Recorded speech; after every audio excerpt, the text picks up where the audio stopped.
We're making roasted garlic steak sandwiches. This recipe will leave you saying, That's a good sandwich. it all starts with some roasted garlic confit. We're adding a handful of garlic and adding some olive oil. We want this to be 75% full of olive oil, then add some salt and pepper and get it covered.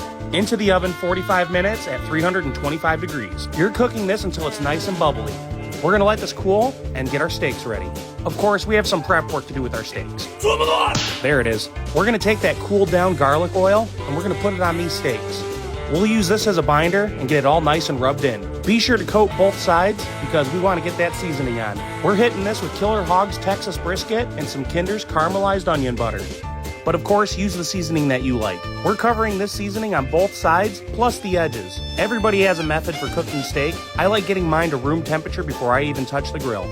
Don't forget those edges. Those are super important. We're gonna cook this on the char grill or autocamato. I'm gonna smoke this indirect until we hit 115 internal. Once you have your steaks at the temperature you like, we're gonna give them a good sear. Oh yeah, we need to toast our bread as well. We want some nice crispy bread with that garlic confit. We got our steaks up to 125 degrees and they're ready to pull. We let them rest for 15 minutes. While that's resting, we're prepping our bread. Get that garlic confit and add as many cloves of garlic as your heart desires. I'm only putting this on one side of the bread because I don't want this to overpower the dish. Next, you smash them in. It's almost gonna have a consistency like butter. From here, we're gonna add some shredded smoked Gouda. This recipe makes 2 sandwiches, plus you'll have a lot of leftover steak.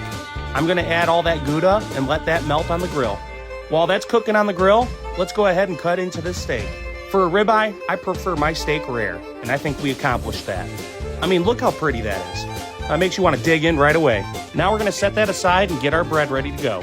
That cheese is nice and melted, and we're gonna add some sauteed onions and mushrooms. This is gonna pair really nice with that garlic.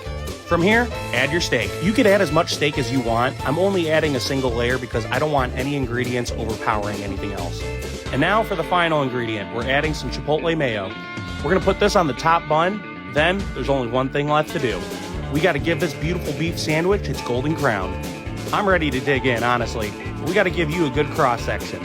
Of course, it doesn't look terrible, but how does it taste? Here we go.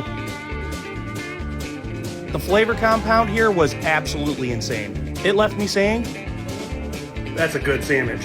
I think the only thing I would change is make that bread a little more crispy. Other than that, this is a 10 out of 10. Every ingredient in here was working in perfect harmony. It was pure bliss. I'm gonna need a moment.